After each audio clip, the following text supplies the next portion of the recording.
শয়তানের মিশন হচ্ছে আমাদেরকে হতাশ বানানো। মুমিনের ডিকশনারিতে হতাশা নেই। আমাদের শান্তির ঘুম কেড়ে নিছে এই ডিভাইস। আল্লাহর দেয়া ফিতরাতকে ধ্বংস করার সবচেয়ে জঘন্যতম এই নতুন যে আইডিওলজি, এটা হচ্ছে ট্রান্স। আমাদের বোনদেরকে প্ররোচিত করা হচ্ছে, তাদের সামনে আইডিয়া হাজির করা হচ্ছে যে নারী যত বেশি নগ্ন হতে পারে সে তত বড় সাহসী নারী। আসসালামু আলাইকুম রাহমাতুল্লাহি ওয়া বারাকাতুহু। নাহমাদুহু ওয়া নুসাল্লি আলা রাসূলিহিল কারীম। আম্মা বা'দু ফাআউযু বিল্লাহি মিনাশ শাইতানির রাজীম। বিসমিল্লাহির রহমানির রহিম। আল ইয়াওমা আকমালতু লাকুম দীনাকুম ওয়া আতমামতু আলাইকুম নি'মাতি ওয়া রাদিতু লাকুমুল ইসলাম দীনা। সাদাকাল্লাহুল আযীম। আপনারা খুব চমৎকার সেমিনারের একটা টপিক নির্ধারণ করেছেন যে আধুনিক যুগে ইসলামিক লাইফস্টাইল। শুরুতে আমি ইসলামিক লাইফস্টাইল বলতে আসলে কি বোঝায় এই আইডিয়াটাকে, কনসেপ্টটাকে ক্লিয়ার করে আমি আমার মূল আলোচনায় যাব ইনশাআল্লাহ বিইذনিল্লাহ। খুব সহজে যদি বলি, ইসলামিক লাইফস্টাইল হচ্ছে যে লাইফস্টাইল কোরআন সুন্নাহ থেকে উৎসারিত এবং যে লাইফস্টাইল হচ্ছে এন্ডোর্সড বাই ইসলাম, যে লাইফস্টাইল আমাদের প্রিয় নবী মুহাম্মদুর রাসূলুল্লাহ সাল্লাল্লাহু আলাইহি ওয়া আলিহি ওয়াসাল্লাম তিনি নিজে লিড করে দেখিয়েছেন আমাদেরকে, এটাই হচ্ছে ইসলামিক লাইফস্টাইল। আই রিপিট, যে লাইফস্টাইল কোরআন সুন্নাহ থেকে উৎসারিত, যেই লাইফস্টাইলকে ইসলাম এন্ডোর্সড করে এবং যে লাইফস্টাইল আল্লাহ রাসূল সাল্লাল্লাহু আলাইহি ওয়া আলিহি ওয়াসাল্লাম আমাদেরকে তিনি লিড করে দেখিয়েছেন, এটা একটা কমপ্লিট প্যাকেজ, একটা হোলিস্টিক প্রজেক্ট। এখানে কাটছাট করার সুযোগ নেই, মানে পিক অ্যান্ড চুজ করার সুযোগ নেই। আমার পুরো জীবনটাকেই ইসলামে অনুশাসন দিয়ে যদি আমরা পরিচালিত করি, ইসলামের ছাঁচে যদি সাজাই, সেটা হবে ইসলামিক লাইফস্টাইল। এখানে পিক অ্যান্ড চুজের কোনো সুযোগ নাই। মানে মুসলিম হইলে পার্ট টাইম মুসলিম হওয়া যায় না, ফুল টাইম মুসলিম হইতে হয়। মানে জীবনের প্রতিটা অঙ্গনে ইসলামকে আমাদের প্র্যাকটিস করতে হবে, কারণ আমরা জানি ইসলাম মানে হচ্ছে complete submission, to the order of Allah, to the wish of Allah. কোনো যদি কিন্তু তবে ছাড়া আল্লাহর আদেশের সামনে নিজেকে উজাড় করে দেওয়ার নাম হচ্ছে ইসলাম।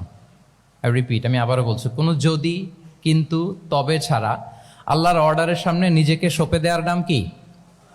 ইসলাম। সবাই বলুন তো, আল্লাহর আদেশের সামনে কোনো যদি কিন্তু তবে ছাড়া নিজেকে সাবমিট করা, এই সাবমিসিভ অ্যাটিটিউডের নাম কি? সবাই বলুন তো।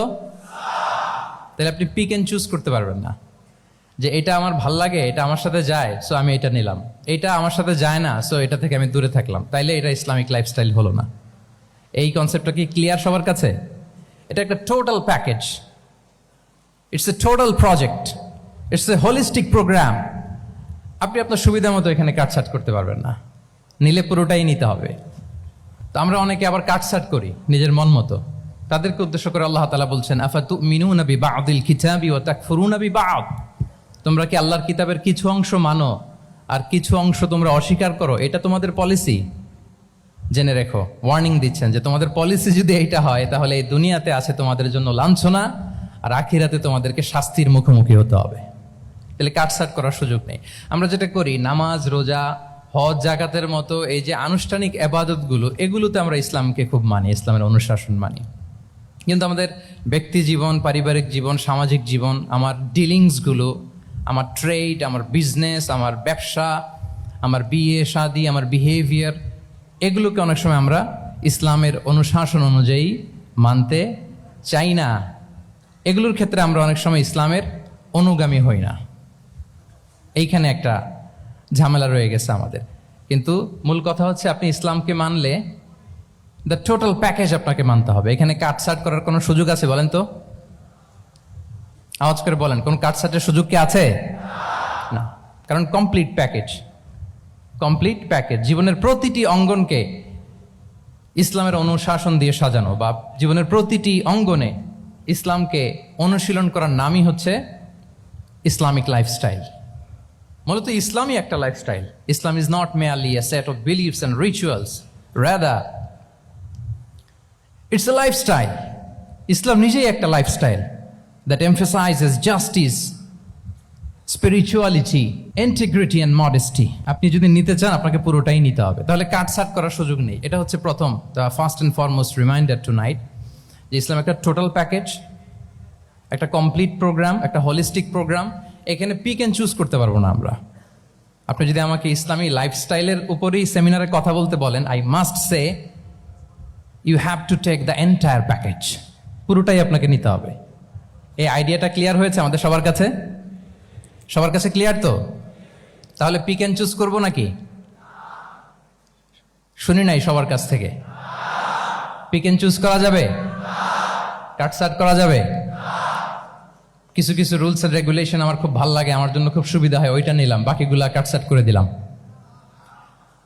তার মানে সহজভাবে পার্ট টাইম মুসলিম হওয়ার কোনো সুযোগ নেই, হলে ফুল টাইম হতে হবে। কাস্টমাইজড ইসলামের কোনো সুযোগ নেই, টোটাল প্যাকেজটাকে আমার অ্যাডাপ্ট করতে হবে।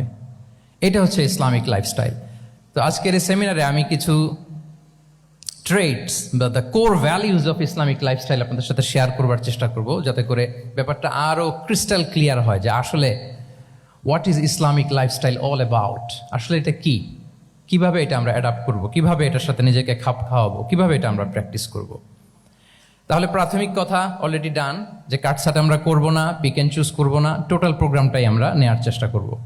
তো এখন আমরা কিছু কোর ভ্যালিউজের কথা বলবো, যেগুলো দিয়ে ইসলামিক লাইফস্টাইলের মূল ধরনটা আমাদের কাছে ক্লিয়ার হবে।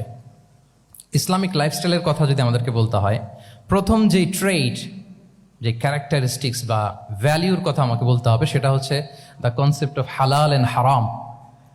If there is no halal and haram, there is no Islamic lifestyle, for sure I am telling you. যদি হালাল হারাম না থাকে, এটা যদি আমরা মেনটেন না করি, এটা কোশ্চিনকালও ইসলামিক লাইফস্টাইল হবে না। আপনাকে হারাম থেকে যোজন যোজন দূরে থাকতে হবে, আর হালাল দিয়ে জীবনটাকে সাজাতে হবে। কারণ যেখানেই হালাল সেখানেই বারাকা। রিপিট, আমি আবারও বলছি, যেখানেই হালাল সেটার মধ্যে কি? হারামে কোনো বারাকা আছে? হারামে আছে অস্থিরতা, সাময়িক উন্মাদনা, এর ভেতরে বারাকা নাই। হালালের ভেতরে আল্লাহ তাআলা বারাকা ঢুকিয়ে দিয়েছেন। আচ্ছা, আপনারা বলুন তো, গরুর গোশত খাওয়া এটা হালাল না হারাম? হালাল। কুকুরের গোশত খাওয়া হালাল না হারাম? আচ্ছা, গরু বছরে বাচ্চা দেয় কয়টা? গাভী? আচ্ছা, একটা। কুকুর দেয় কয়টা? কয়টা? 7টা, 8টা, 10টা? ফ্যামিলি প্ল্যানিং নাই তো? দেদারসে দিচ্ছে। আচ্ছা, গরু হালাল, কুকুর হারাম। গরু বাচ্চা দেয় কয়টা? কুকুর দেদারসে দিচ্ছে। তারপরেও বলেন, আমাদের এই যে বাংলাদেশে আমাদের কুরবানির ঈদে লক্ষ লক্ষ গরু জবাই হয়, বিয়ের অনুষ্ঠানগুলোতে এত গরুর গোশত আমরা খাই, প্রতিদিনের চাহিদা মেটানোর জন্য তো কত গরু কোরবানি করা হয়। এরপরে বলেন, বাংলাদেশে গরু বেশি না কুকুর বেশি? সবাই বলেন, গরু বেশি না কুকুর বেশি? কারণ কি? হালাল। কারণ কি? এই হালালে বরকত ঢুকিয়ে দিয়েছে কে? তাহলে if there is no concept of halal and haram, there is no Islamic lifestyle. প্রথম core value of Islamic lifestyle হচ্ছে আপনাকে হালাল দিয়ে আপনার জীবনকে সাজাতে হবে। লা ইয়াদখুলুল জান্নাতা জাসাদুন গুযিয়া বিল হারাম। হারাম খেয়ে বর্ধিষ্ণু যে দেহ, সে দেহ আল্লাহর জান্নাতে প্রবেশ করবে না। মানে whatever you consume, it should be halal. এটা হালাল হইতে হবে। শুধু যেটা আপনি খাচ্ছেন এটাই না, কুলু মিম্মা ফিল আরদি হালালাম তাইয়্যিবা, আল্লাহ তাআলা বলেছেন যেটা কনজিউম করবা হালাল হবে, হালাল হতে হবে। তো এটা শুধু এত ন্যারো কনসেপ্ট না, আপনার জীবনের সবটাই হালাল হতে হবে। ইউর ফুড শুড বি হালাল, ইউর ড্রিঙ্ক শুড বি হালাল, ইউর ইনকাম শুড বি হালাল, ইউর ফ্যাশন শুড বি হালাল, ইউর এন্টারটেইনমেন্ট শুড বি হালাল। সব কিছু হালাল হইতে হবে। আমরা অনেকে যে ভুলটা করি, আমরা খাওয়ার ক্ষেত্রে শুধু হালাল খুঁজি, এরকম অনেকে করে, কিন্তু অন্যান্য ক্ষেত্রে হালাল হারামের বাজ বিছান নাই। আমি একটা উদাহরণ প্রায়ই দেই, দেখবেন যে আমাদের বাংলাদেশের সরকারি অফিসগুলোতে তো ঘুষ চলে নাকি? আল্লাহ ঘুষ থেকে এই জাতিকে তুমি হেফাজত করো। আচ্ছা, দেখবেন যে আমাদের বিভিন্ন সরকারি অফিসগুলোর মুসলিম কর্মকর্তারা, তারা ওয়াইন খায় না। আমি দেখেছি, থাইল্যান্ডে গিয়েছে, চায়না গিয়েছে অফিসের কাজে, ওখানে হালাল রেস্টুরেন্টগুলো খোঁজে, কারণ মুসলিম, তার হালাল খাইতে হবে। তো সে ওয়াইন খায় না, পর্ক খায় না, কারণ ইসলামে এটা হারাম। আবার অনেক হিন্দু কর্মচারী, সে আবার গরুর গোশত খায় না, কারণ কি তার ধর্মে ওইটা হারাম। কিন্তু এই মুসলিম কর্মচারী, হিন্দু কর্মচারী দুইজনের নির্বিশেষে মাশাআল্লাহ ঘুষ খায়। এরকম হয় না? দেখেন, মুসলিম ওয়াইন খায় না, পর্ক খায় না, তার ধর্মে হারাম। আমার হিন্দু ভাই গরুর গোশত খায় না, এটা তার ধর্মে হারাম। কিন্তু ঘুষ আবার দুই ধর্মে হালাল নাকি? হ্যাঁ, হালাল। না। তার মানে ওই যে pick and choose, you got the point right. Pick and choose করেছে যে আমার ধর্মের এই এই নিয়ম আমি মানবো, কারণ এটা আমার জন্য খুব ফ্লেক্সিবল, এটা খুব ভালো লাগে। কিন্তু যেটা কঠিন হয়ে যাচ্ছে, যেটা তার বিরুদ্ধে দাঁড়াচ্ছে, ওইটা সে মানে না। তাহলে পিক এন্ড চুজ করার কোনো সুযোগ, আমরা আমাদের গোটা জীবনকে হালাল দিয়ে সাজাইতে হবে। তাহলে your lifestyle will be Islamic lifestyle. এই কথাটা কি বুঝতে পেরেছেন? তাহলে ইউর ফুড শুড বি হালাল, ইউর ড্রিঙ্ক শুড বি হালাল, ইউর ফ্যাশন শুড বি হালাল, ইউর ইনকাম শুড বি হালাল, ইউর এন্টারটেনমেন্ট শুড বি হালাল, even your relationship should be হালাল। ব্যাপার কি? এটার এত আওয়াজ বেড়ে গেল।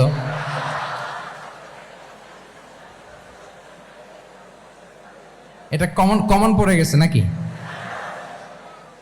আচ্ছা বলেন, হালাল রিলেশনশিপ কোনটা বলেন? এই যে এই তো আসল জায়গায় হাত দিছি বোধহয়। আমাদের শিক্ষার্থী বন্ধুদের মধ্যে বিবাহিত আছি আমরা? হ্যাঁ, কারা কারা আছে দেখি তো।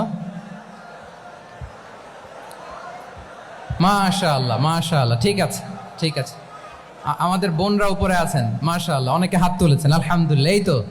এই তো আমাদের যারা হাত তুলছেন তাদের জন্য একটা তাকবীর দেই আমরা, আল্লাহু আকবার। এই যে আপনারাই বলেছেন, আমার কোনো লিগ্যাল অপিনিয়ন দেওয়ার প্রয়োজন হচ্ছে না, যে হালাল রিলেশনশিপ হচ্ছে বিয়ে। তাহলে বিয়ের বাইরে যদি আমার কোনো রিলেশনশিপ থাকে, হালাল না হারাম? ফতোয়া দিচ্ছে কে? আমি? আপনারাই দিচ্ছেন। বলেন, বিবাহ পরবর্তী কোনো যদি এক্সট্রা ম্যারিটাল রিলেশনশিপ থাকে, এটা ইসলামে হালাল না হারাম? তাইলে pre marriage relationship, after marriage relationship, এটা শরীয়তে হারাম। তো এই হারাম যদি আমি এই হারামের সাথে যদি নিজেকে জুড়ে দেই, তাহলে আমার লাইফস্টাইল এটা ইসলামিক লাইফস্টাইল হতে পারে না। আমরা বিয়ের মতো পবিত্র বন্ধনের মধ্য দিয়ে আমরা আমাদের দাম্পত্য জীবনকে উপভোগ করব। আল্লাহ তৌফিক দান করুক। এই যে অনেকে হাত তুলে ফেলছে, মাশাআল্লাহ, তার মানে সেকেন্ড ইয়ারে আছে, ফার্স্ট ইয়ারে আছে, থার্ড ইয়ারে আছে, আলহামদুলিল্লাহ, হালাল রিলেশনশিপে তারা গিয়েছে, মাশাআল্লাহ। তাহলে হালাল এন্ড হারামের ব্যাপারে যদি আমরা বলি, আমাদের পুরো জীবনের প্রতিটি অঙ্গন আমরা হালাল দিয়ে সাজাবো। কি বলেন? পারা যাবে তো ইনশাআল্লাহ? হারামের সাথে আমাদের কোনো সম্পর্ক আছে? হ্যাঁ, আমরা সবকিছু হালাল দিয়ে সাজাবো তো? হারামকে আমরা না বলে দিব না, নো। আজকের এই জহির রায়হান মিলনায়তনের এই হলরুম থেকে হারামকে আমরা লাল কার্ড দেখাই দিলাম। কি বলেন? হারামকে আমরা নো বলবো, আওয়াজ করে বলুন নো। ওকে, নো টু হারাম। তাহলে দ্য কনসেপ্ট অফ হালাল এন্ড হারাম আশা করি আমাদের কাছে ক্লিয়ার।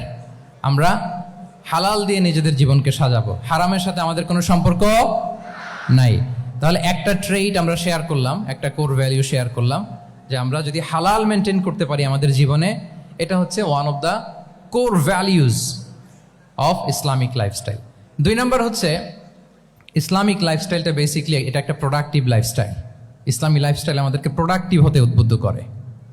আপনার দিন শুরু হবে অনেক সকালে, প্রোডাক্টিভিটি নিয়ে অনেক লম্বা আলোচনা করা যেতে পারে। আমি ছোট্ট একটা পয়েন্ট যদি আজকের এ হলরুমে শেয়ার করি প্রোডাক্টিভিটি নিয়ে, যে ইসলামিক লাইফস্টাইল হচ্ছে আপনি একেবারে সকাল সকাল আপনার দিন শুরু করবেন। Early to bed and early to rise makes a man healthy wealthy. সবাই তো শিখেছি এটা, যে আগে আগে ঘুমোতে যাও, আগে আগে ঘুম থেকে জাগো, তুমি ধনী হবে, তারপর তুমি প্রজ্ঞাবান হবে, তুমি সুস্বাস্থ্যের অধিকারী হবে। এটা হচ্ছে ইসলামিক লাইফস্টাইলের একটা কোর ভ্যালিউ। সকাল সকাল দিন শুরু করা, মানে সানরাইজের আগে আমার সকাল শুরু হবে। কাজী নজরুলের যে কবিতা, সূর্যি মামা জাগার আগে উঠবো আমি জেগে, পড়েছি আমরা সবাই, কিন্তু হয়তো মানা হয় না। তো এই যে সকাল সকাল ঘুম থেকে ওঠা, এটা যদি আপনার মধ্যে না থাকে, এটা ইসলামিক লাইফস্টাইল হতে পারে না। You must be a morning person. সকাল সকাল উঠতে হবে। আপনার সময় এমনভাবে মেনটেন করবেন আপনি, যে সকাল সকাল ফজরের পর থেকে আপনি অ্যাক্টিভ। তার মানে you have to wake up early, you have to sleep early. একজন মর্নিং পারসন যদি না হন, এটা ইসলামিক লাইফস্টাইল হবে না। এর কারণ আল্লাহ রাসূল সাল্লাল্লাহু আলাইহি ওয়া আলিহি ওয়াসাল্লাম আমাদেরকে সকালে জেগে থাকার ব্যাপারে ইন্সপায়ার করেছেন, এবং তিনি দোয়া করেছেন এই উম্মার জন্য স্পেশালি, যে এই সময়টা এটা full of baraka, full of blessings. তিনি দোয়া করেছেন, আল্লাহুম্মা বারিক লি উম্মতি ফি বুকুরিহা, আল্লাহ এই উম্মতের বুকুরটা মানে সকালের সময়টা, লেটসে সানরাইজের পরে 3-4 ঘন্টা, এই সময়টাকে আল্লাহ আপনি বরকত দিয়ে ভরে দেন। এই সময়টাতে ঘুমানো যাবে না, এটা হচ্ছে বরকতের সময়। এবং আল্লাহ রাসূল সাল্লাল্লাহু আলাইহি সাল্লাম যদি কোনো সামরিক অভিযান প্রেরণ করতেন, এই টাইমে প্রেরণ করতেন, এই বুকুরের টাইমে।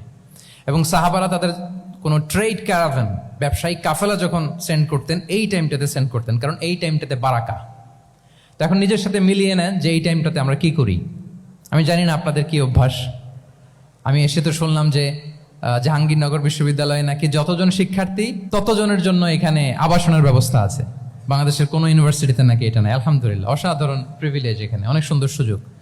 তো এখন বলেন আপনাদের সকালের রুটিন কি, বলেন। ঘুমিয়ে থাকেন না জেগে থাকেন? হ্যাঁ, আচ্ছা, ফজরের পরে আমরা ঘুমাই কারা কারা দেখি? সর্বনাশ। আচ্ছা ঠিক আছে, হাত নামান। আচ্ছা, ফজরের পরে আমরা একটু এক্সারসাইজ করি, পড়াশোনা করতে বসি কারা কারা? মাশাআল্লাহ, আছে কিছু, ঠিক আছে, হাত নামান। এবার 2 বারের 1 বারও যারা হাত তোলেননি তারা হাত তোলেন। আপনারা কি করেন? এইটা হ্যাঁ, ডিভাইস। তো সম্মানিত সুধী মণ্ডলী, আল্লাহুম্মা বারিক লি উম্মতি ফি বুকুরিহা। আপনারা আমাকে এনেছেন ইসলামিক লাইফস্টাইল নিয়ে বলতে, তো আমাকে বলতেই হবে ফজরের পরে ঘুমানো চলবে। প্রথমে আমরা হারামকে না বলে দিলাম, এবার আমরা না করে দিব কোনটাকে? হ্যাঁ, ফজরের পরে আজকে থেকে কোনো ঘুম চলবে। আমি এখানে জবরদস্তি করব না, শুধু আপনাদের সামনে আমি প্রেজেন্ট করছি। যদি সেমিনারের যে টপিক নিয়ে আপনারা শুনতে এসেছেন, এটা যদি আপনি অ্যাডাপ্ট করতে চান, অনুশীলন করতে চান, হ্যাঁ, ফজরের পরে আজকে থেকে কোনো ঘুম চলবে। এই সময়টাতে অনেক বারাকা আছে। তো কি করতে হবে? এটার জন্য আগে আগে ঘুমোতে হবে। কি বলেন? অনেকে ফজরের এই বরকতময় সময়টা তারা ঘুমাতে ঘুমাতে মিস করে। এর কারণ দেরিতে ঘুমোতে যাওয়া। আগে আগে ঘুমানোর অভ্যাস করতে হবে। কিন্তু আগে তো ঘুম আসে না, তাই না? এই যে ডিভাইস আমাদেরকে ঘুমাতে দেয় না, আমাদের শান্তির ঘুম কেড়ে নিছে এই ডিভাইস। এই ডিভাইস অ্যাডিকশন, স্ক্রিন আসক্তি, এই স্ক্রিন আসক্তি আমাদের শান্তির ঘুমকে কি করেছে? কেড়ে নিয়েছে। আল্লাহ তাআলা রাতকে বানিয়েছেন ঘুমের জন্য। ওয়াজআলনাল লাইলা লিবাসা। লিবাস মানে আবরণ। আমি রাতকে বানিয়েছি পোশাকের মতো আবরণ করে, যে আবরণ রাত্রিবেলা নিঝুম নিস্তব্ধ অন্ধকার দিয়ে ছেয়ে দেয়। ফলে মেলাটিন নামে একটা হরমোন নিঃসরিত হয়, আমাদের ঘুম ঘুম ভাব আসে। ঘুমের জন্য আল্লাহ তৈরি করেছেন রাতকে। এরপরে আল্লাহ তাআলা বললেন ওয়াজআলনান নাহারা মাআশা, আর দিনকে বানিয়েছি আমি প্রাণ চঞ্চল করে। দিনে আমরা কাজ করব, তাহলে রাতে আগে আগে ঘুম, আর দিনের বেলা আল্লাহ তাআলা আমাদেরকে কাজ করার জন্য সৃষ্টি করেছেন। কিন্তু এই সাইকেলটাকে আমরা ঘুরাই ফেলছি। রাতে যত দেরি করে আপনি ঘুমাবেন, সকালে ঠিক তত দেরি করে আমাকে উঠতে হয়, ঠিক কিনা বলেন? তাহলে ফজরের পর বকুর পিরিয়ড অফ টাইমটাকে কাজে লাগাতে হলে রাতে আমাদেরকে আগে ঘুমাতে যেতে হবে। রাতে কি করতে হবে? আগে ঘুমোতে যেতে হবে। তাহলে 1 নম্বরে কি বললাম? কনসেপ্ট অফ হালাল এন্ড হারাম। 2 নম্বরে বললাম প্রোডাক্টিভিটি। ইসলামিক লাইফস্টাইল হচ্ছে একটা প্রোডাক্টিভ লাইফস্টাইল। এটা মেনটেন করতে হলে প্রোডাক্টিভিটির অনেক কথা। একটা কথা হচ্ছে সকাল সকাল আপনার দিন শুরু করুন। কি পাওয়া যাবে তো ইনশাআল্লাহ? সবাই একসাথে পড়ে ইনশাআল্লাহ। এই যে আমাদের দেরি করে রাতে ঘুম আসে, স্ক্রিন আসক্তি, এই ডিভাইস আমাদের আরামের ঘুম কেড়ে নিছে কেন জানেন? এর কারণ হচ্ছে আল্লাহর দেয়া যে ফিতরাত, এই ফিতরাতকে আমরা উল্টে দিয়েছি। ফিতরাত শব্দটার সাথে আপনাদের পরিচয় আছে? হ্যাঁ, the innate characteristics of a human being. একটা মানুষের যে ক্যারেক্টারিস্টিক্স, যে ইননেট স্বভাব দিয়ে আল্লাহ তাআলা তৈরি করেছেন, নেচার, এটাকে আরবিতে বলে ফিতরাত। এই ফিতরাতের বিরুদ্ধে কিছু করা যাবে না। ইসলামিক লাইফস্টাইল হচ্ছে ফিতরা বেসড লাইফস্টাইল। ফিতরাতাল্লাহিল্লাতী ফাতারান নাসা আলাইহা লা তাবদীলা লিখালকিল্লাহ। আল্লাহর প্রকৃতির অনুসরণ করো, যে প্রকৃতি দিয়ে তিনি মানুষকে সৃষ্টি করেছেন। আর আল্লাহর সৃষ্টি কাঠামোর মধ্যে কোনো পরিবর্তন, কোনো বিকৃতি নেই। সুবহানাল্লাহ বিহামদি। তা আমরা এই ফিতরাতকে চেঞ্জ করে দেওয়ার কারণে এই ঝামেলা। আমরা সবাই এই ফিতরাতের উপর জন্মেছি। কুল্লু মাউলুদিন ইউলাদু আলাল ফিতরা ফাআবাওয়াহু ইউহাউবিদানিহি আও ইউনাসসিরানি আও ইউমাজ্জিসানি, প্রতিটি নিউ বর্ন বেবি তারা ফিতরাতের উপর জন্মায়, মানে নবজাতক সন্তান ইসলামের উপর জন্মায়। কিন্তু বাবা মা তাকে হয় ইহুদি বানায়, নাসারা বানায় বা অগ্নি উপাসক বানায়। তাহলে এই যে ফিতরাত, আল্লাহর দেয়া ফিতরাতকে যখন আমরা চেঞ্জ করেছি, আমাদের জীবন থেকে বারাকা উঠে গিয়েছে। ফিতরাতকে যদি আরো সহজ করে আমি আপনাদেরকে বুঝাই, তাহলে ফিতরাত হচ্ছে যা কিছু স্বাভাবিক, যা কিছু কল্যাণকর, যা কিছু ভালো, তাই ফিতরাত। আই রিপিট, সুপ্রিয় শিক্ষার্থী বন্ধুরা, ফিতরাত হচ্ছে যা কিছু স্বাভাবিক, যা কিছু ভালো, যা কিছু কল্যাণকর, তাই কি? তাই ফিতরাত। এই যে এখন আরবি কোন মাস চলছে বলেন তো? রজব। এই রজব মাসের ২৬ তারিখ দিবাগত রাত্রে আল্লাহ রাসূল সাল্লাল্লাহু আলাইহি ওয়াসাল্লাম ঊর্ধ্ব জগতের একটা ভিজিটে গিয়েছিলেন। আমরা জানি না সবাই? হ্যাঁ, ইসরা মেরাজের কথা আমরা জানি। সো এই মেরাজ রজনীতে আল্লাহ রাসূল সাল্লাল্লাহু আলাইহি ওয়া আলিহি ওয়াসাল্লাম ফিতরাত, মানে what is the essence of ফিতরা, এটা বোঝানোর জন্য এই হাদিসটা আমি শেয়ার করছি। মেরাজে যখন গেলেন, জিবরিল আলাইহিস সালাম ওনাকে 2টা পেয়ালা দিলেন। তিনি বললেন, উচিতু বি ইনাআইন, আমাকে 2টি পেয়ালা দেয়া হলো। ফি আহাদিহিমা লাবান ওয়া ফিল আখারি খামর, এক পেয়ালায় ছিল দুধ, আরেক পেয়ালায় ছিল মদ। ফা আখাযতুল লাবান ওয়া শারিবতু, যখন 2টা অপশন দেয়া হলো, 2টা পেয়ালা, আমি দুধের পেয়ালাটা নিলাম এবং সেটা পান করলাম। তখন জিবরিল আলাইহিস সালাম বললেন, আসাবতাল ফিতরা, মানে you are guided to the fitrah, আপনি সঠিকটাই নিয়েছেন, যেটা ফিতরা, যেটা নেওয়া উচিত আপনি ওইটাই নিয়েছেন। তাহলে এখন আরো সহজ হবে, যদি 2টা পেয়ালা দেয়া হয়, একটা মদের পেয়ালা আর একটা দুধের পেয়ালা, তো আমরা নিব কোনটা বলেন? হ্যাঁ, তাইলেই ফিতরা হবে। তাহলে কি হবে? তাহলে যেটা স্বাভাবিক, যেটা কল্যাণকর, যেটা আমাদের জন্য ভালো, সেটা হচ্ছে ফিতরাত। তাহলে মদের পেয়ালা, দুধের পেয়ালা, কোনটা নিব? সবাই নিব তো নাকি? আমাদের রুচির যে দুর্ভিক্ষ চলতেছে, অনেকে মদের পেয়ালাই নিয়ে নিবে। কি বলেন? আছে না একদল, তারা কি করে? ওইটা চুজ করে ফেলবে। এবার বলেন, আমরা কোন পেয়ালা নিব, মদের না দুধের? আমাদের ঐতিহ্য, আমাদের রুচি, আমাদের মূল্যবোধকে ধ্বংসের যত আয়োজন দরকার, সব সেট আপ চারদিকে আছে। আল্লাহর ফিতরাতকে ধ্বংস করে দেওয়ার শয়তানি সব আয়োজন আমাদের চারিদিকে। বাট আপনাকে রাইট থিংটা চুজ করতে হবে।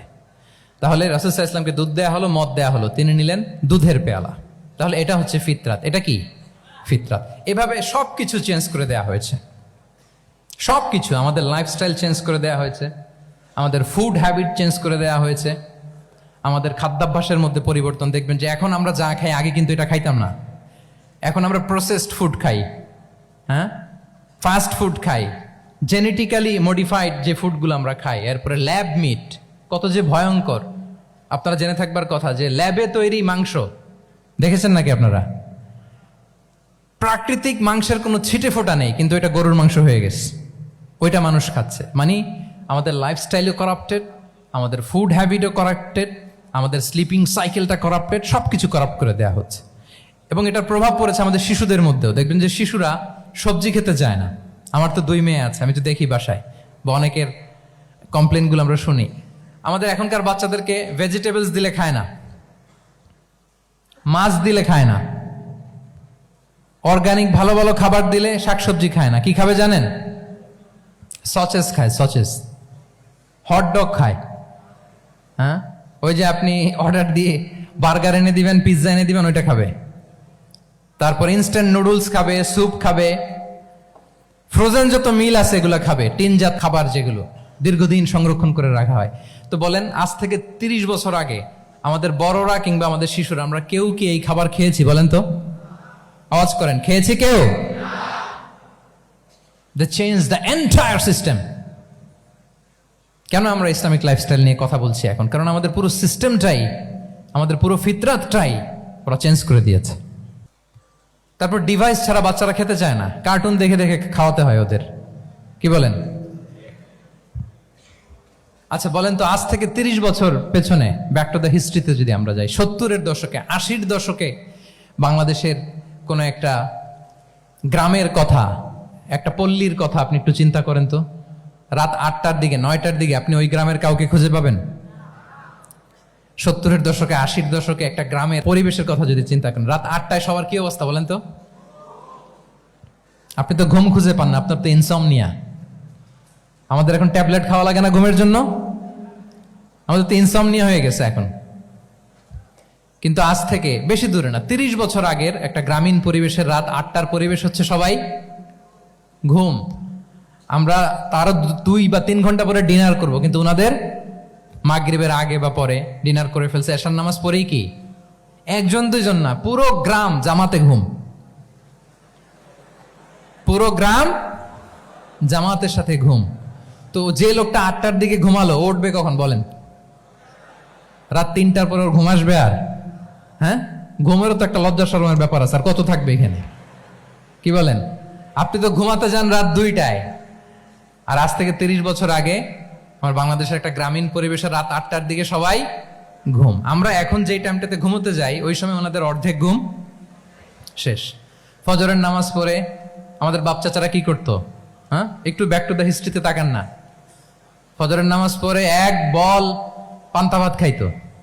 আমরা তো এখন এতটুক খাইলে আমাদের এটা বার্ন করার জন্য দৌড়াইতে হয় 5 কিলো, জিমনেশিয়ামে যাইতে হয়, কত আয়োজন, কত ওয়ার্কআউট করা লাগে। এক বল কাঁচামরিচ দিয়ে, পোড়ামরিচ দিয়ে ভাত খেয়ে চলে যাইতো ফসল খেতে। দুপুরে আবার এক বল, খাইতে বসলেই এক বল। আমরা সারা মাসে খেতে পারি না এক বল। আচ্ছা, কি খেত? খাওয়ার আইটেমটা দেখেন তো, কোনো ফরমালিন আছে? কথা বলেন। কোনো মেডিসিন ছিল না, একেবারে ফ্রেশ, হ্যাঁ, পিওর অর্গানিক।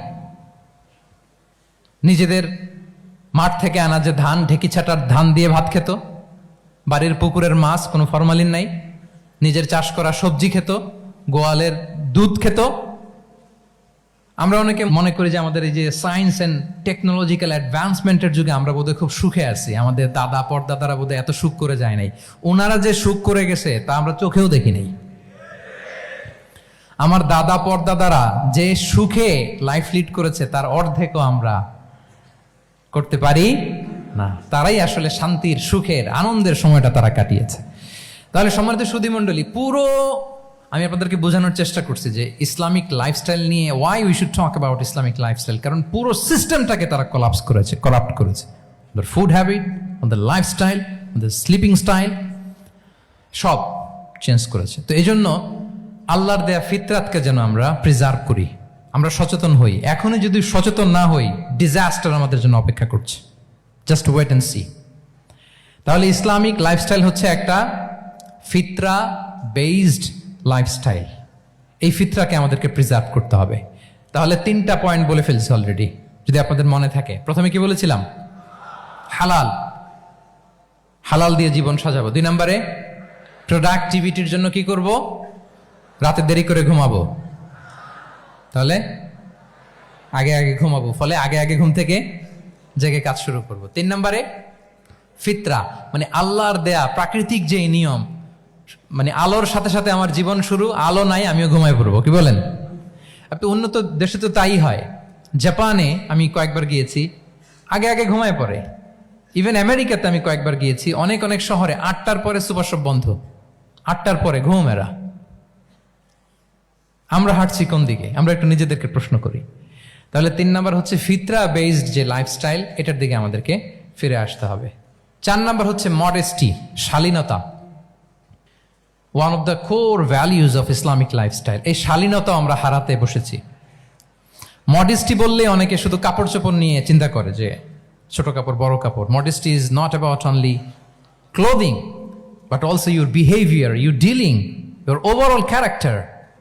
শুধু আপনি মডেস্টি, শালীনতা বললে কাপড় চোপড় নিয়ে চিন্তা করবেন না।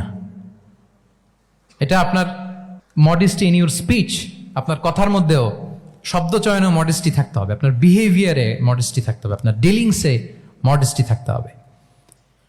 এই শালীনতা আমরা হারাচ্ছি। তার বিপরীতে আমাদের সমাজে অশ্লীলতার প্রসার হচ্ছে, লাজুকতা হারিয়ে যাচ্ছে। লাজুকতা, লজ্জা শরম থাকা, এটা যে কত বড় নেয়ামা। যেই জাতি একবার এটা হারিয়ে ফেলে, আর কোনো কিছু দিয়ে, জোড়াতালি দিয়ে এটা তারা রিভাইভ করতে পারে না। এই যে ওয়েস্ট তো এখন যা যা আমাদেরকে শিখাইছে, যেটাকে আমরা স্ট্যান্ডার্ড মনে করি, আবার তারা ফিরতেছে। এই যে ডিভাইসের কথা বলছি না, আপনি অস্ট্রেলিয়ার খোঁজ খবর নেন, যারা খোঁজ নিয়েছেন তারা জানেন। আন্ডার 16 কোনো বাচ্চা সোশ্যাল মিডিয়া ইউজ করতে পারে না অস্ট্রেলিয়াতে। 1 মাস অ্যাপ্লাই করে, কান্ট্রি ওয়াইড অ্যাপ্লাই করে দেখায় ফেলছে। Facebook, including Facebook, WhatsApp, Twitter, TikTok, 10টা অ্যাপস যেগুলো বাচ্চাদের মধ্যে এডিকশন নিয়ে আসে, এগুলো সব বন্ধ। জানেন এই নিউজটা? জানেন? মানে ফিরতেছে, উল্টা ফিরতেছে। এই যে শালীনতার কথা আমরা বলি, এটা হারাচ্ছে। রাসূল সাল্লাল্লাহু আলাইহি ওয়াসাল্লাম বলেন, যার শালীনতা নাই, ইযা লাম তাসতাহি ফাসনা মা শি'তা, যখন তোমার লজ্জা শরম থাকবে না, যা মনে চায় তাই করো। শিশু মোহাম্মদ চলে গেল সেই বনু সাআদে, ছোট্ট মোহাম্মদ কাঁদে না কখনো, ক্ষুধা লাগলেও কাঁদে না, ব্যথা পেলেও কাঁদে না। কিন্তু ছোট্ট মোহাম্মদের প্রাইভেটসের জায়গা থেকে কাপড়টা যখন সরে যেত, শিশু মোহাম্মদ কেঁদে দিত। সুবহানাল্লাহ, শালীনতা। ইযা লাম তাসতাহি ফাসনা মা শি'তা। রাসূল সাল্লাল্লাহু আলাইহি ওয়াসাল্লাম বলেছেন, যদি তোমার লজ্জা শরম না থাকে, লজ্জা শরমের মাথা যদি তুমি খাও, তুমি সব করতে পারবা, তোমাকে দিয়ে সব সম্ভব। তাহলে এই শালীনতা, এটা অনেক বড় নেয়ামা। সম্মানিত বন্ধুরা, আজকে দিনকে দিন আমাদের সমাজ থেকে শালীনতা হারিয়ে যাচ্ছে, লাজুকতা হারিয়ে যাচ্ছে, নারী পুরুষ উভয় দিক থেকে। বিশেষ করে আমাদের বোনদেরকে টার্গেট করা হয়েছে, নারীদেরকে, আমাদের বোনদেরকে, তাদেরকে প্ররোচিত করা হচ্ছে, তাদের সামনে আইডিয়া হাজির করা হচ্ছে যে নারী যত বেশি নগ্ন হতে পারে সে তত বড় সাহসী নারী। বলেন, আমাদের সমাজে পত্রপত্রিকা আপনারা দেখেন না এটা? যে নারী নিজেকে যত এক্সপোজ করবে সে তত বড় কি সাহসী নারী, এই তকমা তাকে দেয়া হচ্ছে। এটা টোটাল কমপ্লিট শয়তানের একটা মিশন। শয়তানের প্রথম মিশন হচ্ছে বনি আদমকে বিবস্ত্র করা। কি করা? আল্লাহ তাআলা আদম আলাইহিস সালাম, হাওয়া আলাইহিস সালামকে বলেছিলেন যে নিষিদ্ধ গাছ যেও না, খেও না। শয়তানের প্ররোচনায় খেয়ে ফেলেছিলেন, সাথে সাথে জান্নাতের পোশাক খুলে পড়েছে। তার মানে শয়তানের প্রথম মিশন হচ্ছে মানুষকে কি করা? নগ্ন করা। মানুষকে কি করা? নগ্ন করা। তাহলে আমাদের বোনদেরকে এমন ভাবে তাদের সামনে উপস্থাপন করা হচ্ছে, প্ররোচিত করা হচ্ছে, এবং বলা হচ্ছে নগ্নতার পথে যে বেশি হাঁটে সে নাকি তত সাহসী নারী। নাউযুবিল্লাহি মিন যালিক। তাহলে এই যে মানব জাতিকে বস্ত্রহীন করা, এটা শয়তানের একটা মিশন। তার বিপরীতে ইসলাম নারীকে সম্মান দিয়েছে, সম্মান করেছে। যে ঘরে প্রথমে কন্যা জন্মায়, খায়রুকুম মান বুখিরা বিল উনসা, সে ঘরটাকে আল্লাহ তাআলা বরকতময় করে দেয়। 2 সন্তান তো 2 জান্নাতের দরজা ওপেন। 2 কন্যা সন্তান, 3 কন্যা সন্তান তো 3টা জান্নাতের দরজা ওপেন। সুবহানাল্লাহ। স্ত্রী হয়ে যখন ঘরে যাবে, যে ব্যক্তি তার স্ত্রীর কাছে সেরা, পরিবারের কাছে সেরা, সে সবার কাছে সেরা, সে আল্লাহর কাছে সেরা। সুবহানাল্লাহ। এবং কোন মা যদি সন্তান জন্ম দিতে যে মারা যায়, কিয়ামতের দিন আল্লাহ তাআলা ওই মাকে শহীদদের কাতারে দাঁড় করাবেন। আর যদি সেফলি সন্তান ভূমিষ্ঠ হয়, আল্লাহ বলে মায়ের পায়ের নিচে ওই সন্তানের বেহেশত। সুবহানাল্লাহ। কিভাবে নারীর স্টেটাস, মর্যাদাকে ইসলাম বাড়িয়েছে। এবং এই যে ইসলাম যে নারীকে যে ভিআইপি হিসেবে কনসিডার করে, হ্যাঁ, ইসলামের দেয়া নারীর ড্রেস কোড নিয়ে আমাদের অনেকের কত কথা, কত ক্রিটিক। এটা কেন করে? কারণ Islam consider women as a queen. ইসলাম তো নারীকে রানী হিসেবে কনসিডার করে। কি হিসেবে বলেন? আচ্ছা বলেন, যে কুইন হবে, যে রানী হবে, তার একটা স্পেশাল ড্রেস কোড থাকবে না? তার একটা স্পেশাল প্রোটোকল থাকবে না? রানীর সাথে কি যা মনে চায় তা করা যায়, দেখা করা যায়, তার কাছে যাওয়া যায়? আল্লাহু আকবার। কারণ ইসলাম চায় নারীদের জন্য পৃথিবীটা নিরাপদ হোক। ইসলাম চায় নিজ গৃহে বা কর্মক্ষেত্রে নারীরা নিরাপদ থাক। ইসলামের যত ভ্যালিউজ আছে, যত রুলস এন্ড রেগুলেশন আছে, এটা আমাদের ভালোর জন্য, মানব জাতির কল্যাণের জন্য।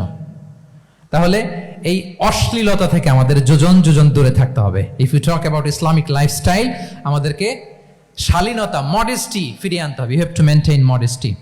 আমি যদি আরো ডিপে যাই, দেখেন এই যে প্রত্যেকের হাতে এক একটা করে পর্ন হাব হয়ে গেছে। এখন হয়েছে না?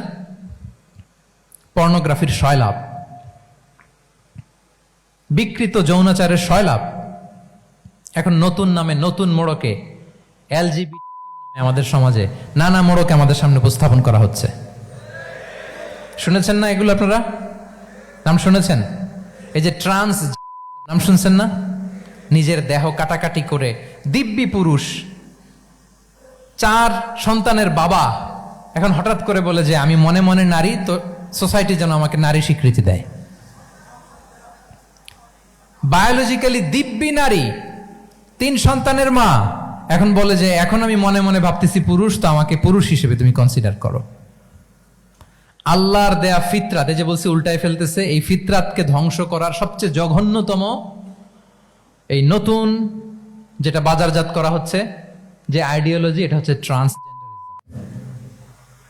অধিকারের মোড়কে, তাও আসতেছে কিভাবে, কিসের মোড়কে বলেন তো? রাইটস এর কথা বলে, যেটা একটা রাইটস। এজন্য সম্মানিত সুধীমণ্ডলী, শালীনতার কোনো বিকল্প নেই। If you want to take care of yourself, if you want to take care of your family, your society, you have to maintain modesty.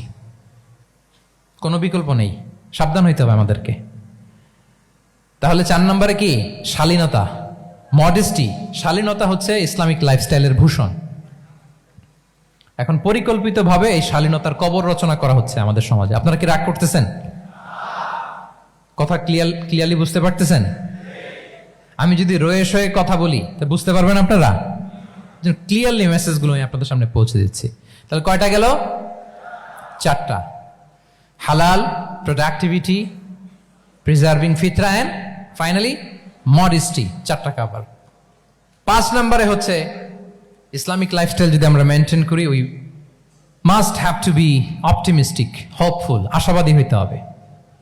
মুমিনের ডিকশনারিতে হতাশা নেই, আমরা হতাশ হই না, আমরা নিরাশ হই না, আমরা ভরসা রাখি এক মহান সত্তার উপর। আওয়াজ করে বলুন, তিনি কে?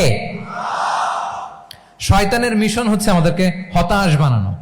আমি স্টেজে ওঠার আগে সম্মানিত স্যার বলতেছিলেন যে আপনি একটু আশাবাদী করবেন আমাদের নারী শিক্ষার্থীদের ব্যাপারে, আমাদের ছেলে শিক্ষার্থীদের ব্যাপারে। কয়েকটা ইস্যু স্যার বললেন যে কিছু ফ্রাস্ট্রেশন তাদের মধ্যে কাজ করে। আজকে আপনাদের ডিকশনারি থেকে ফ্রাস্ট্রেশনকে একেবারে অমিট করে দিয়ে যাব। বলেন, বিশ্বাসীদের ডিকশনারিতে হতাশা বলে কোনো শব্দ আছে? ফ্রাস্ট্রেশন আছে? কারণ শয়তানের মিশন হচ্ছে আমাদেরকে হতাশ বানানো। কি বানানো? শয়তান আমাদেরকে আশাবাদী করতে চায় না, সে চায় আমরা যেন হতাশ হই। আমি ভুল করেছি, পাপ করেছি, অন্যায় করেছি, তো শয়তান সেই পাপের সাগরে আমাকে হাবুডুবু খাওয়াতে চায়, বলে আর অনেক ভুল হয়ে গেছে, অনেক দূর তুই চলে এসেছিস, আর আল্লাহ তোকে ক্ষমা করবে না, থাক এখানেই থাক, করতে থাক। এরকম শয়তান টেম্পটেশন দেয়, প্রভোকেশন করে। কিন্তু শয়তান জানে না যে আল্লাহর রহমতের দরিয়া কত বড়। শয়তানের মিশন হচ্ছে আমাদেরকে হতাশ বানানো, আর আল্লাহর বাণী আমাদের হৃদয়ে আশা জাগায়, আশাবাদী করে তোলে। আল্লাহর এই কিতাবের, কোরআনের প্রতিটি আয়াতে পরতে পরতে পাবেন আপনি মোটিভেশন, ইন্সপিরেশন। আল্লাহু আকবার। লা তাহজান ইন্নাল্লাহা মা'ানা। মনকে তুমি বুঝিয়ে বলো আল্লাহ আছেন আমার সাথে। জাহাঙ্গীরনগর বিশ্ববিদ্যালয়ের আমার সুপ্রিয় শিক্ষার্থী বন্ধুরা, এই বাক্যটি নিজের জীবনের জন্য, নিজের জীবনের সাথে সেট করে নেন। মনকে তুমি বুঝিয়ে বলো আল্লাহ আছেন আমার সাথে। বিপদে আপদে, আমাদের লাইফে আপস এন্ড ডাউনস থাকে, সব মুহূর্তে আমরা এই কথাটা খেয়াল করব যে কেউ যদি আমাকে হেল্প করার জন্য নাও থাকে, এক মহান সত্তা আছে, তিনি কে? আল্লাহ রাসূল সাল্লাল্লাহু আলাইহি ওয়াসাল্লাম, আবু বকর রাদিয়াল্লাহু তাআলা আনহু গারে সাউরে হিজরতের রাতে লুকিয়ে আছেন। কুরাইশরা খুঁজতেছে, আবু বকর রাদিয়াল্লাহু তাআলা আনহু তটস্থ, না জানি ধরা পড়ে যাই। তিনি বলছেন, কুরাইশরা আমাদের এত পাশ দিয়ে যাচ্ছে, একটু মাথা নিচু করলে দেখে ফেলবে আমাদের। রাসূল সাল্লাল্লাহু আলাইহি ওয়াসাল্লাম বললেন যে ভয় পেও না। আবু বকর, তুমি কি ভেবেছো আমরা এখানে গুহাতে 2 জন? না না, এই গুহায় আমরা 2 জন নই, আমাদের সাথে একজন মহান সত্তা আছে। তিনি কে?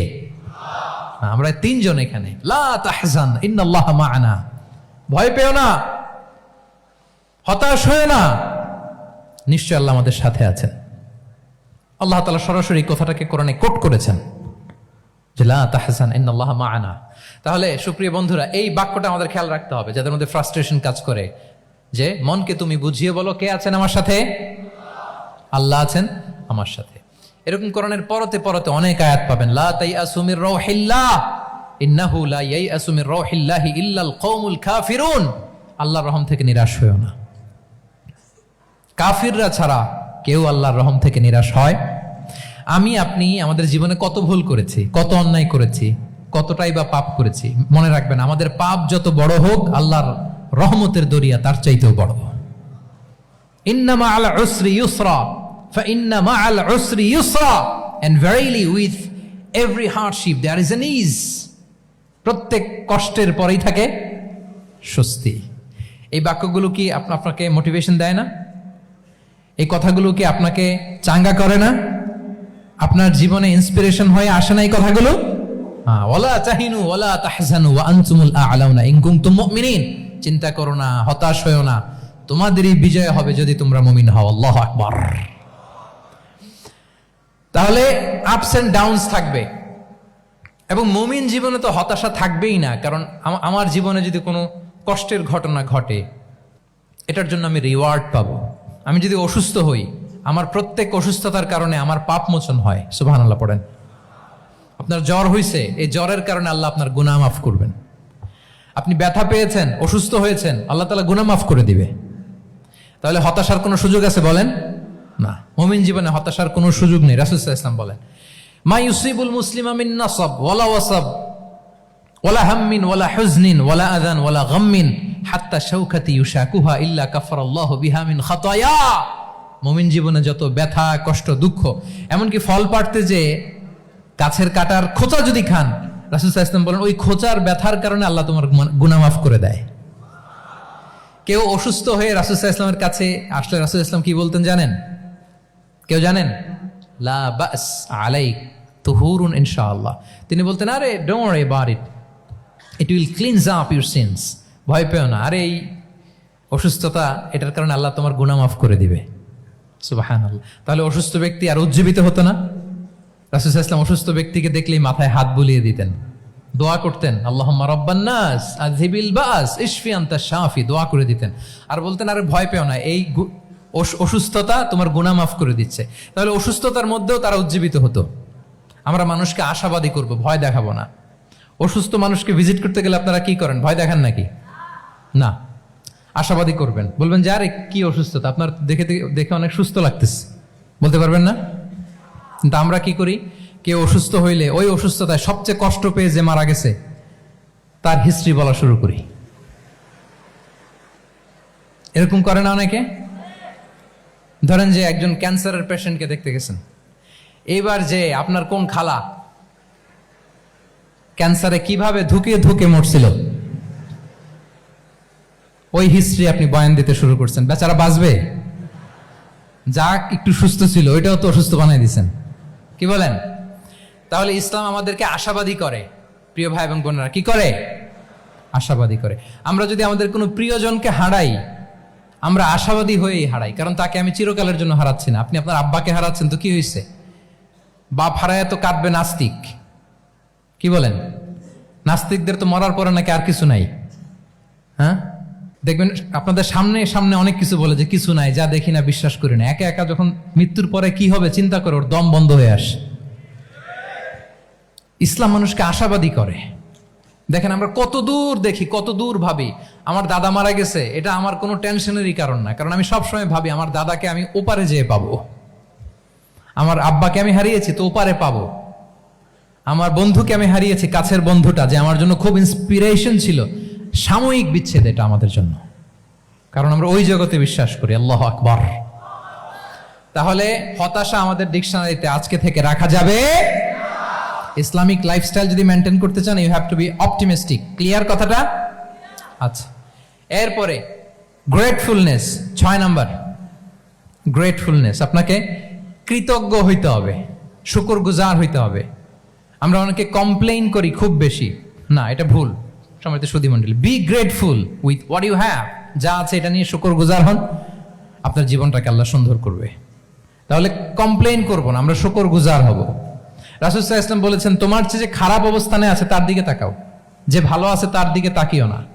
হ্যাঁ, যে ভালো আছে তার মতো আপনি হওয়ার চেষ্টা করবেন। আপনার গোল থাকবে। I am not talking about the goals and plans, your plan and goal should be bigger and bigger. But আপনি ও খুব ধনী, ও খুব ভালো আছে, এটা দেখে কষ্ট পাবেন না, কারণ আপনি খেয়াল করেন যে আপনার চেয়ে অনেক খারাপ অবস্থানে আছে অনেকে, ওর দিকে তাকালে দেখবেন যে আপনার আর খারাপ লাগতেছে না। শেখ সাদি রাহিমাহুল্লাহ, বিখ্যাত কবি, নাম শুনেছেন না? ওনার একবার পায়ে দেওয়ার মতো জুতা ছিল না। কি ছিল না? সবাই বলুন, কি ছিল না? জুতা। তো উনি একবার রাস্তা দিয়ে হাঁটতেছেন, হঠাৎ দেখেন এক লোকের 2টা পাই নাই। কি নাই? শুকরগুজার হলেন, চিৎকার করে বললেন আলহামদুলিল্লাহ, যে আল্লাহ অনেক ভালো আছি, আমার জুতা নাই এজন্য মন খারাপ, ওর তো পাই নাই। হ্যাঁ, এজন্য বেঁচে যে আছি এজন্যই আলহামদুলিল্লাহ।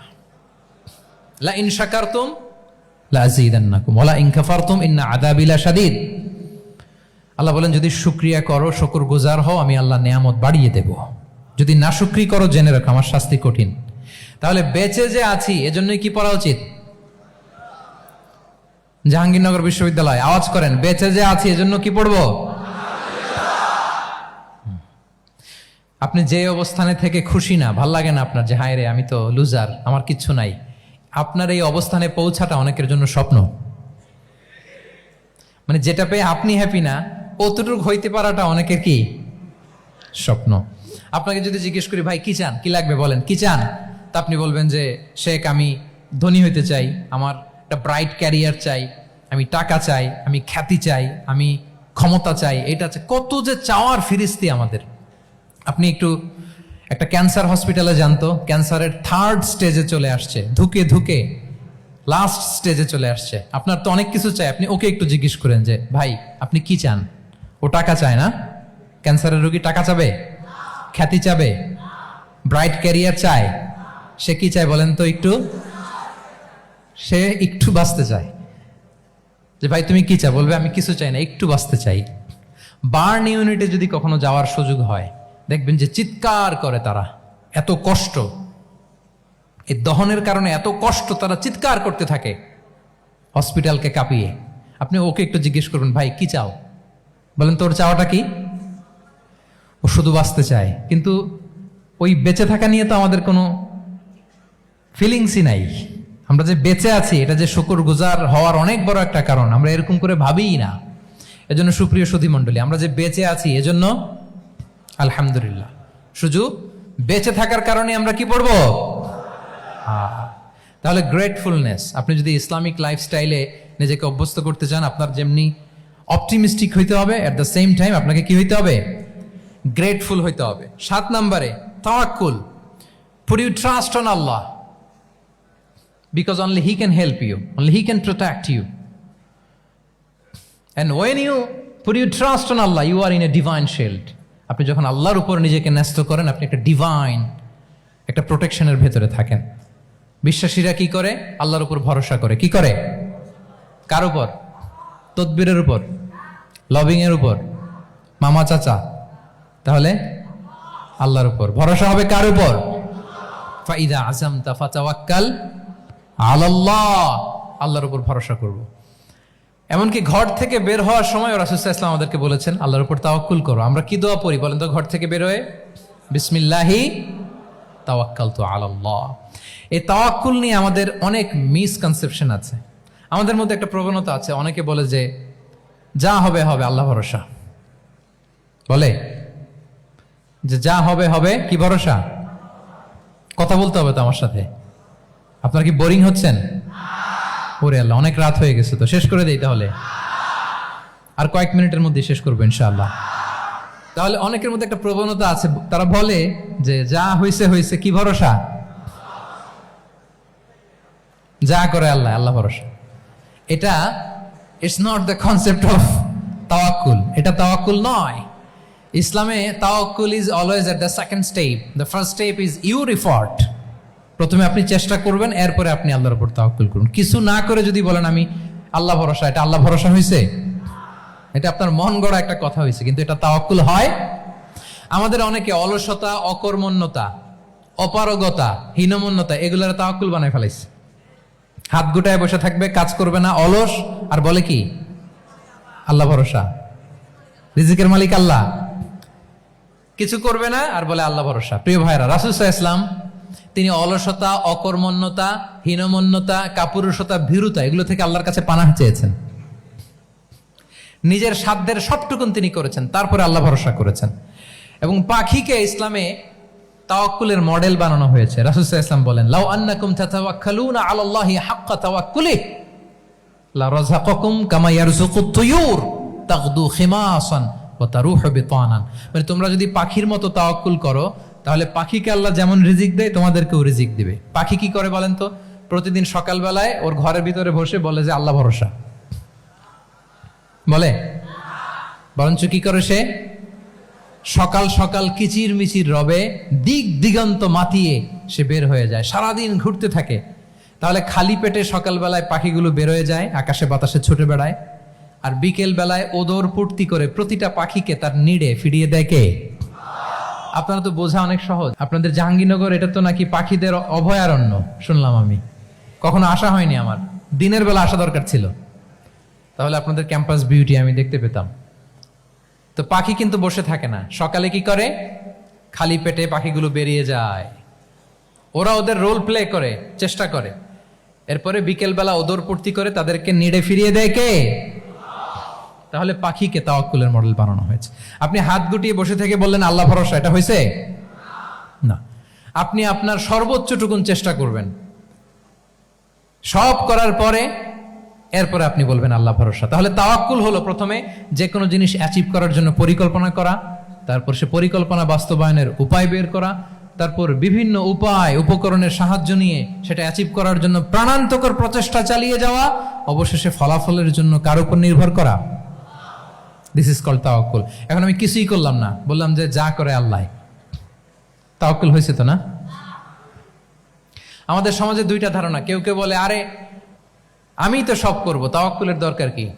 Absolutely wrong. আবার অনেকে মনে করে আল্লাহই সব করে দিবে, এটাও absolutely wrong. The concept of Islam is in between this two extreme lines.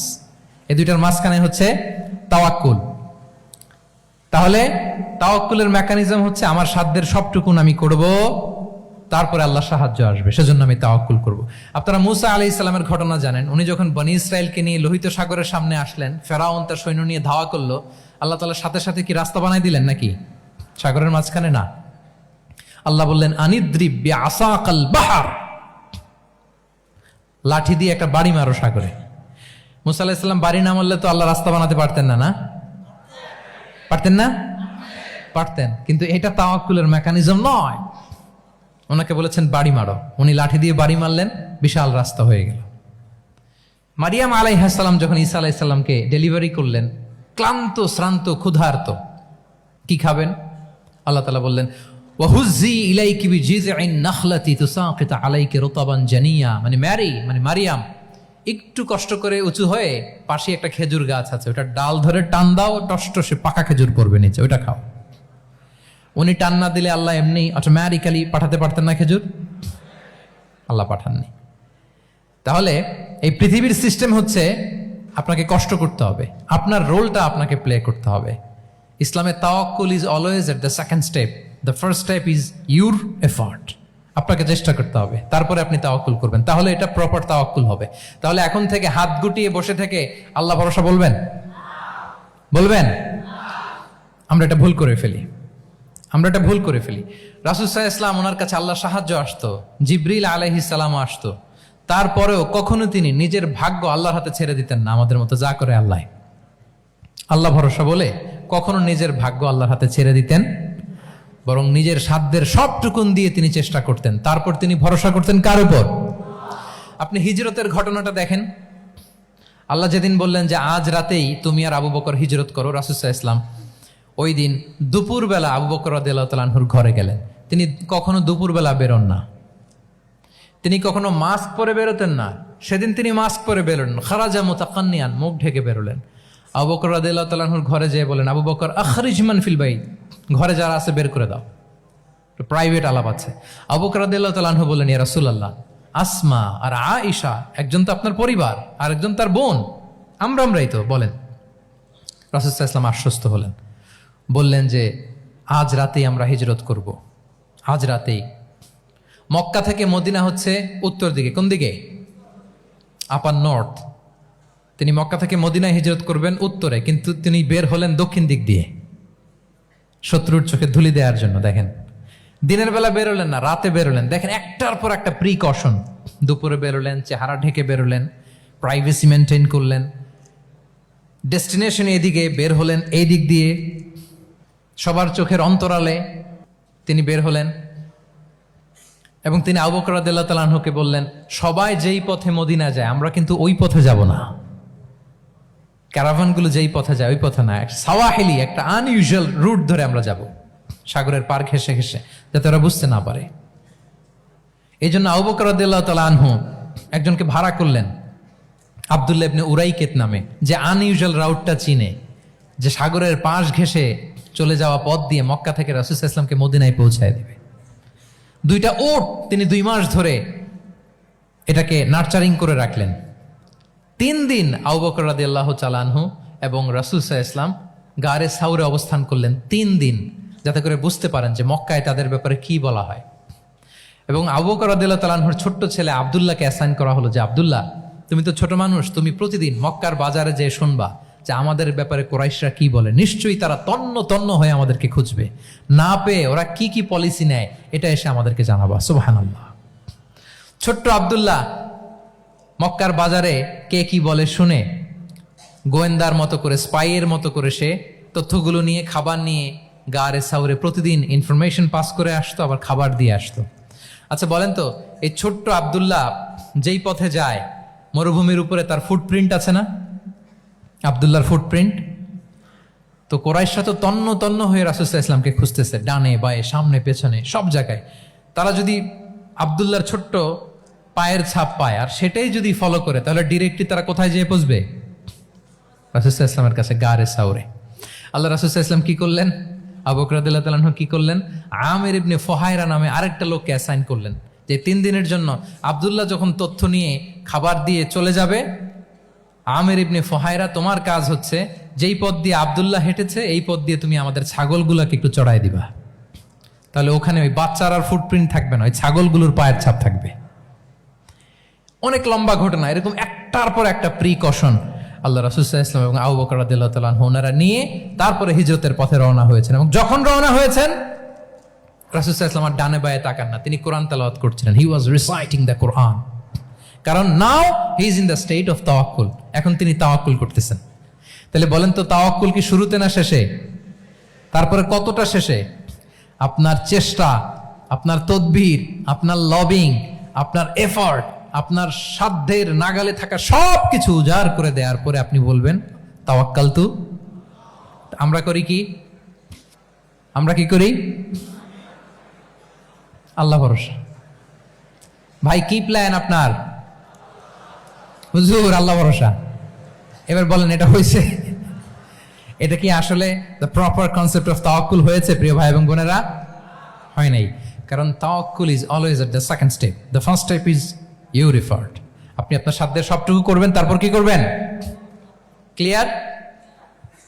সব শেষ কথা হচ্ছে, আপনি যদি ইসলামিক লাইফস্টাইল মেনটেন করতে চান, আপনাকে উম্মাহ সেন্ট্রিক অ্যাটিটিউডের অধিকারী হইতে হবে। উম্মাহ সেন্ট্রিক। আমাদের মুসলিম উম্মাহ একটা দুঃখী উম্মাহ, নেতৃত্বহীন উম্মাহ, বলিষ্ঠ নেতৃত্বের অভাবে এদিক থেকে লাথি মারলে আমরা এদিকে যাই, এদিক থেকে মারলে এদিকে যাই। শুধু একটা স্ট্রং লিডারশিপের অভাব, ঠিক কিনা বলেন? এই যে আমাদের রোহিঙ্গা ভাইয়েরা 1 মিলিয়ন আসছে, 10 লাখ, এখন বোধহয় 2 মিলিয়ন প্লাস হয়ে গেছে বা 3 মিলিয়ন হয়ে গেছে। আমি গত মাসে গিয়েছিলাম রোহিঙ্গা ক্যাম্পে দেখার জন্য তাদের কি অবস্থা। এমন মানবতার জীবনযাপন তারা করতেছে। ধর্মে তারা কোন ধর্মের বলেন তো? আমাদের ভাই, আমাদের বোনেরা, তাদের কোনো সলিউশন নাই। কাশ্মীরের ভাই বোনদের কি অবস্থা দেখেন তো। আর গাজার অবস্থা নাই বা বললাম। পাখির মতো গুলি করে মারা হয়েছে, মসজিদ ধ্বংস করা হয়েছে, এমনকি খ্রিস্টানদের গির্জা ধ্বংস করা হয়েছে। একটা লিডারশিপের, একটা স্ট্রং লিডারশিপের অভাবে আজকে আমাদের এই অবস্থা। এজন্য আপনি যদি ইসলামিক লাইফস্টাইলের কথা বলেন, অফকোর্স আপনাকে উম্মাহ সেন্ট্রিক মেন্টালিটির হতে হবে। এই দুঃখী উম্মাকে নিয়ে আপনার প্রজেক্ট থাকতে হবে। আমরা আমাদের নিজেদের শক্তি, সম্ভাবনা, ঐতিহ্য এগুলো একেবারে ভুলতে বসেছি। আমরা যে যোদ্ধা ছিলাম, আমরা যে বিজয়ী ছিলাম, আমরা বেমালুম ভুলিয়ে গিয়েছি। জ্ঞান বিজ্ঞানে একসময় আমরা লিড দিয়েছি, ঠিক কিনা বলেন?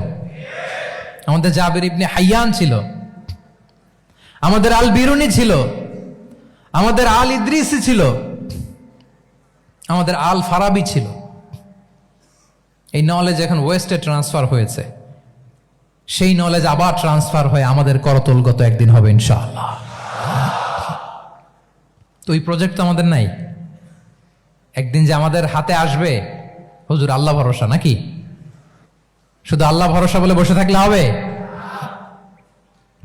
সেলফ সেন্টার্ড হওয়া যাবে না, উম্মাহ সেন্ট্রিক আমাদেরকে হইতে হবে। উম্মার জন্য আপনার হৃদয়ে একটা দরদ থাকতে হবে, অন্যের জন্য কাজ করার একটা মেন্টালিটি আমাদের গ্রো করতে হবে। যারা অন্যের জন্য করে তারা জানে যে এটাতে কি সুখ, কি মজা। আপনি অন্যকে দান করে দেখেন, একটা সুখানুভূতি আপনার মধ্যে কাজ করবে। এবং রাসূল সাল্লাল্লাহু আলাইহি ওয়াসাল্লাম বলেন, আল্লাহু ফি আউনিল আবদি মা দামাল আবদু ফি আউনি আখিহি।